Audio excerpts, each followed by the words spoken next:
میں ہوں نادیہ خان، اب دیکھ رہے ہیں نمبردار ٹی وی۔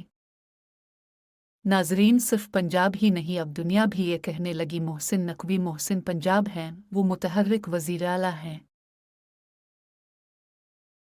نگراں وزیر اعلیٰ پنجاب محسن نقوی کی بدولت پہلوانوں کے شہر گجرانوالہ کو ایک اور اہم اعزاز حاصل ہو گیا۔ تاریخ میں پہلی بار گجرانوالہ میں وزیر اعلیٰ کی زیر صدارت پنجاب کابینہ کا اجلاس منعقد ہوا۔ صوبائی کابینہ کے 32ویں اجلاس میں گجرانوالہ کے 4 پروجیکٹس کا بھی اعلان کیا گیا۔ اجلاس میں سبزی منڈی اور گوالہ کالونی بنانے، ڈی پی ایس گجرانوالہ کے 24 نئے کلاس رومز بنانے اور ڈسکا میں پنجاب یونیورسٹی کے کیمپس کی منظوری دی گئی۔ اس کے علاوہ گجرانوالہ میں 2 ماڈل قبرستان بھی بنائے جائیں گے۔ پنجاب کابینہ نے گندم کی کم از کم امدادی قیمت 4000 روپے فی من مقرر کرنے اور دوران سروس وفات پا جانے والے سرکاری ملازمین کے لواحقین کے لیے مالی امداد کے پیکج میں اضافے کا بھی فیصلہ کیا گیا۔ اجلاس میں فنکاروں کی فلاح و بہبود کے لیے انڈوومنٹ فنڈ کے قیام کے لیے فنڈز کی فراہمی، لاہور دیفل کا ایک اور ہسپتال بنانے، جناح ہسپتال لاہور کے ایمرجنسی اینڈ ٹراما سینٹر کی جگہ جناح انسٹیٹیوٹ آف کارڈیالوجی بنانے، میو ہسپتال کے 7 برس سے بند سی ٹی اسکین مشین کو آپریشنل کرنے کے لیے فنڈز کے اجرا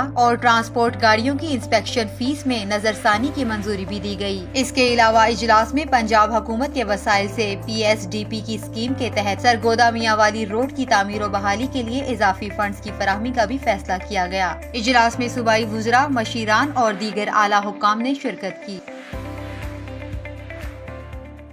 نمبردار ٹی وی دیکھنے کا شکریہ۔ نمبردار زندہ باد، پاکستان پائندہ باد۔ خوشحال نمبردار، مستحکم پاکستان۔ اللہ حافظ۔